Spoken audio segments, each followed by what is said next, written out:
क्या आपकी फ्रीलांसिंग या डिजिटल मार्केटिंग से इनकम हो रही है और आप असेसमेंट या 26-27 के लिए आरटीआर फाइलिंग करना चाहते हैं, तो ये वीडियो आपके लिए है। क्योंकि आज इस वीडियो में मैं आपको बताने वाला हूँ, यदि आपकी income freelancing, YouTube, SEO expert, Meta ads expert, graphic designer, affiliate marketing या डिजिटल एजेंसी से इनकम है, तो उसकी आरटीआर फाइलिंग कैसे करेंगे। तो ये वीडियो बहुत ज़्यादा इंपॉर्टेंट होने वाली है, बन रही इस वीडियो के साथ। यदि अभी तक आपने मेरा यूट्यूब चैनल सब्सक्राइब नहीं किया तो कर लीजिए ऐसी बेनिफिशियल वीडियोस के लिए। और गाइस, यदि आप हमारे एक्सपर्ट से अपनी आरटीआर फाइलिंग या आरटीआर कंपटीशन तैयार करना चाहते हैं तो दिए हुए व्हाट्सअप नंबर पर कॉन्टैक्ट कर सकते हैं। तो गाइस चलते हैं और वीडियो को स्टार्ट करते हैं। गाइस, सबसे पहले आपको लॉगिन करना है। लॉगिन करने के बाद ई फाइल में जाना है, फिर इनकम टैक्स रिटर्न और file income tax return. Select assessment year, current assessment year 2026 and 27। Select mode of filing. दो तरह से आरटीआर फाइलिंग होती है, ऑफलाइन और ऑनलाइन। आज इस वीडियो में मैं आपको सिखाऊंगा ऑनलाइन। कंटिन्यू पर क्लिक करेंगे, स्टार्ट न्यू फाइलिंग पर क्लिक करेंगे। इंडिविजुअल पर ऑटोमेटिक ही सिलेक्ट होके आ जाएगा, आपको कुछ नहीं करना। ठीक है, आपको प्रोसीड पर क्लिक करना है। I need to choose an RTR form to proceed. ठीक है, तो यहाँ पर हमें आरटीआर फॉर्म को सिलेक्ट करना होता है। तो देखिए गाइस, यदि आपकी सिर्फ इनकम है फ्रीलांसिंग से, डिजिटल मार्केटिंग से, यूट्यूब से, SEO expert, Meta ads expert, graphic designer, affiliate marketing या डिजिटल, आपको यहाँ पर सिलेक्ट करना है आरटीआर 4। अब यदि इसके अलावा आपकी इनकम है म्यूचुअल फंड से, शेयर से, क्रिप्टो करेंसी से, ठीक है, तो फिर उस कंडीशन में आपको सिलेक्ट करना होगा आरटीआर 3 फॉर्म। तो सिर्फ हमारी है फ्रीलांसिंग से इनकम, तो प्रोसीड विद आरटीआर 4 पर क्लिक करेंगे। और गाइस, आपको चेक कर लेना है टीआईएस।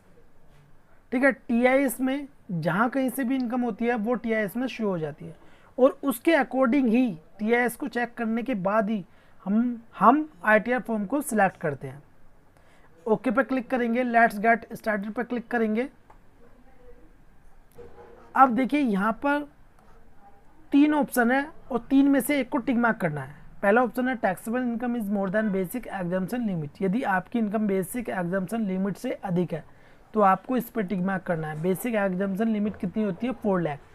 ठीक है, 4 लाख से ज़्यादा है तो आप इसको सिलेक्ट कर सकते हैं। सेकंड वाला ऑप्शन आप इसको केयरफुली रीड कर ले, यदि आपकी कंडीशन में है तो आप इसे टिक मार्क कर सकते हैं। थर्ड वाला ऑप्शन भी इसमें दिया हुआ है, अदर्स। ठीक है, अब कंटिन्यू पर क्लिक करेंगे। Part a general personal information, इस पर क्लिक करेंगे। तो गाइस, ऊपर की तरफ पर्सनल इन्फॉर्मेशन है। अब यहाँ से हम आरटीआर फॉर्म को स्टार्ट करेंगे। नेचर ऑफ एम्प्लॉयमेंट, यदि आपकी इनकम सैलरी से है तो आप अपने अकॉर्डिंग इसमें से सिलेक्ट कर सकते हैं। ठीक है, जैसे मान लीजिए आपका फ्रीलांसिंग या डिजिटल मार्केटिंग का पार्ट टाइम बिजनेस है, ठीक है, लेकिन आप एक सैलरीड एम्प्लॉय भी है, यानी कि आपको सैलरी रिसीव होती है।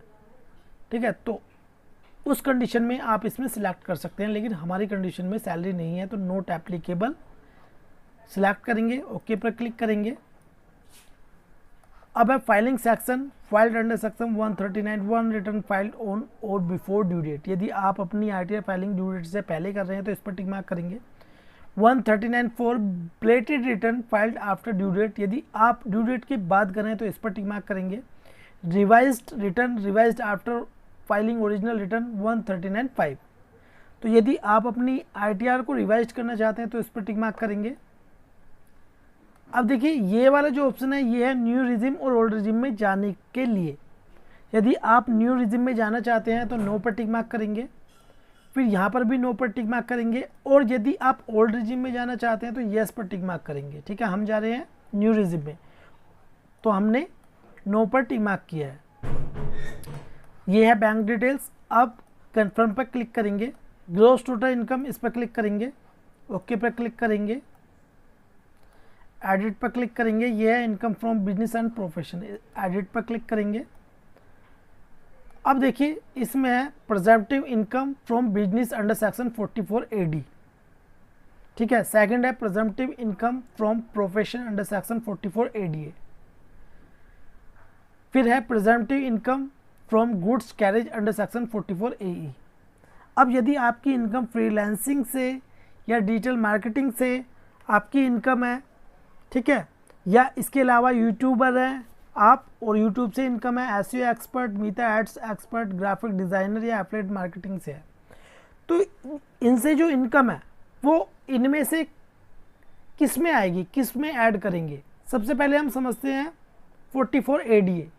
44 ADA में कौन सी इनकम ऐड होती है, प्रोफेशन की, जो प्रोफेशनल होते हैं जैसे कि CA, एडवोकेट, ठीक है, तो इस तरह के हमारे प्रोफेशन होते हैं, तो ये 44 ADA में आते हैं और ये गुड्स कैरेज के लिए है। तो हमारी यदि फ्रीलांसिंग डिजिटल मार्केटिंग से इनकम है, ठीक है, तो वो हमारी बिजनेस में कंसाइडर की जाती है। तो हम किस में ऐड करेंगे, बिजनेस में। शो डिटेल्स पर क्लिक करेंगे, ऐड अनदर पर क्लिक करेंगे। अब यहाँ पर नेम ऑफ बिजनेस, तो यदि आपका कोई बिजनेस नेम है, ठीक है, तो आप इसमें डाल सकते हैं, जैसे कि मैं इसमें डाल देता हूँ नाम, ठीक है, आप इसमें नाम भी डाल सकते हैं। अब बात करते हैं बिजनेस कोड। तो बिजनेस कोड हमारा क्या आना चाहिए, बिजनेस कोड फ्रीलांसिंग के लिए कोई स्पेशल कोड नहीं है, ठीक है, तो इसमें है एक हमारा अदर सर्विसेज, ठीक है, तो अदर सर्विसेज आपको इसमें से सिलेक्ट कर लेना है, ये अदर सर्विसेज। अब यहाँ पर हम लिख देंगे फ्रीलांसिंग एंड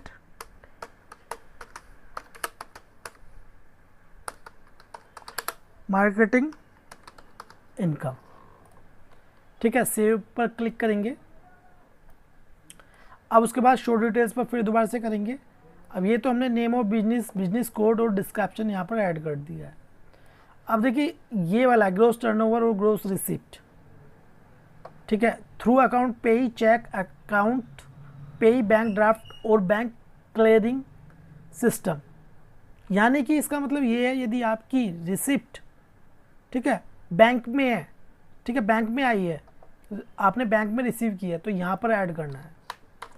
जैसे कि हमारी इनकम है 15,60,500, यदि कैश में है तो इसमें डालनी है, ठीक है, हमारे केस में नहीं है। और any mode other than A and B, ऐसी इनकम जो ना ही A है, यानी कि ना ही बैंक से आई है ना ही कैश से आई है, ऐसी कोई इनकम है तो आप इसमें ऐड कर सकते हैं। अब presumptive income under section 44 ADA, अब 6% है और 8% है। 6% का मतलब क्या है, जो हमारी बैंक में जो रिसिप्ट आई है, जैसे कि हमारी आई है 15,60,500 रुपये, तो उसका मिनिमम 6% आपको दिखानी ही होगी इनकम। और हाई आप कितनी भी दिखा सकते हैं, यानी कि ज़्यादा आप कितनी भी दिखा सकते हैं। हम इसमें शो कर देते हैं 6,10,500, और यदि आपकी कैश में है तो मिनिमम 8% दिखाना होगा और मैक्सिमम कितनी भी दिखा सकते हैं। अब उसके बाद सेव पर क्लिक कर देंगे, फिर कंफर्म पर क्लिक करेंगे, फिर उसके बाद डिस्क्लोजर एग्जाम्प्ट इनकम, इस पर क्लिक करेंगे, ठीक है। अब देखिए इसमें क्या होता है, फाइनेंशियल पार्टिकुलर ऑफ बिजनेस, तो आपके बिजनेस में, ठीक है, आपके बिजनेस में आपने कितनी कैपिटल को यूज़ किया, ठीक है, आपने कितनी कैपिटल को इन्वेस्ट किया, secured loan, unsecured loan, advance, syndicator, other liability, और टोटल कैपिटल एंड लायबिलिटी यहाँ पर शो हो जाएगी, ठीक है। फिर उसके बाद फिक्स्ड एसेट्स कौन कौन सी है आपके बिजनेस में, इन्वेस्टमेंट्स कितनी है आपकी, inventories, sundry debtors, balance with bank, cash in hand, loan and advance, other assets, और टोटल एसेट्स यहाँ पर आ जाएगा। यानी कि जो हमारी लायबिलिटीज़ है और एसेट्स है वो दोनों इक्वल होनी चाहिए, ठीक है, वो आपको अपने अकॉर्डिंग इसमें एडिट कर ऐड कर लेना है। फिर उसके बाद LTCG अंडर सेक्शन 112A, यानी कि लॉन्ग टर्म कैपिटल गेन, जो कि एग्जाम्प्ट होता है, यदि आपकी कंडीशन में आए तो आप इसमें ऐड कर सकते हैं। टोटल सेल कंसिडरेशन, यानी कि आपकी सेल कितनी है, और कॉस्ट ऑफ एक्वाजिशन, यानी कि परचेज कितनी है, वो आपको इसमें ऐड कर देना। हमारी कंडीशन में नहीं है तो कंफर्म पर क्लिक। टोटल डिडक्शन, हम जा रहे हैं न्यू रिज्यूम में, और न्यू रिज्यूम में कोई भी डिडक्शन क्लेम नहीं कर सकते। कंफर्म पर क्लिक कर देंगे, फिर उसके बाद टैक्स पेड, इस पर क्लिक करेंगे। अब सपोज दैट मान लीजिए आपका कहीं से TDS कटा है, यदि सैलरी से है तो यहाँ पर शो होगा, सैलरी को छोड़कर कहीं भी TDS कटा है तो यहाँ पर शो होगा। फिर उसके बाद नीचे आएंगे TCS कट हुआ है आपका तो यहाँ पर शो होगा। और यदि आपका टैक्स बनता है, आपकी जो इनकम है वो ज़्यादा है, तो एडवांस टैक्स और सेल्फ असेसमेंट टैक्स की डिटेल्स यहाँ पर ऐड होती है जो आपने चालान डिपॉजिट किया है। कन्फर्म पर क्लिक करेंगे। फिर उसके बाद टोटल टैक्स लायबिलिटी इस पर क्लिक करेंगे। एक बार कंप्यूटेशन को इसे चेक कर लेना है, ठीक है। ये कंप्यूटेशन ऑफ इनकम है। ITR में जो कंप्यूटेशन होती है वो यही होती है, लेकिन जैसे मान लीजिए बैंक में जो ITR कंप्यूटेशन मांगते हैं वो एक्सेल सीट पर तैयार होती है, ठीक है। यदि आप वो तैयार कराना चाहते हैं हमारे एक्सपर्ट से तो आप नंबर पर कांटेक्ट कर सकते हैं। तो हमारी ग्रोस टोटल इनकम कितनी होगी? 6,10,500 रुपये। अब हमारा टैक्स जो बना है वो बना है 10,525 रुपये। अब वो एडजस्ट हो गया रिबेट अंडर सेक्शन 87A में, यानी कि अब हमें कोई भी टैक्स पे करने की ज़रूरत नहीं है। कन्फर्म पर क्लिक करेंगे। प्रोसीड टू वेरिफिकेशन पर क्लिक करेंगे। You need to make a payment. यदि आपका टैक्स बनता है तो यहाँ पर शो हो जाएगा, और यदि आपका रिफंड बनता है तो यहाँ पर शो हो जाता है। नीचे आएंगे, एक बार चेक कर लेना, preview and submit your return पर क्लिक करेंगे। ऊपर टिक करके प्रोसीड टू वैलिडेशन पर क्लिक करेंगे। जैसे कि आप देख सकते हैं वैलिडेशन सक्सेसफुली लिखा हुआ आ चुका है। प्रीव्यू पर क्लिक करेंगे। तो गाइज ये है ITR फॉर्म, इसको 1 बाय 1 आपको चेक कर लेना है, ठीक है। फिर प्रोसीड टू वैलिडेशन पर क्लिक करेंगे। वैलिडेशन सक्सेसफुली आ चुका है। अब प्रोसीड टू वेरिफिकेशन पर क्लिक करेंगे और इसको आपको आधार OTP से E-वेरीफाई कर लेना है। इस पर टिक मार्क करेंगे, फिर कंटिन्यू पर क्लिक करेंगे। तो गाइस फर्स्ट वाले पर I would like to verify OTP on mobile number registered with Aadhaar, ठीक है। इस पर टिक मार्क करेंगे, कंटिन्यू पर क्लिक करेंगे, आई एग्री पर टिक मार्क करेंगे, जनरेट आधार OTP पर क्लिक करेंगे। तो होगा क्या, OTP जाएगा जो आधार में रजिस्टर्ड मोबाइल नंबर है और वो OTP इसमें ऐड कर देना है, ठीक है।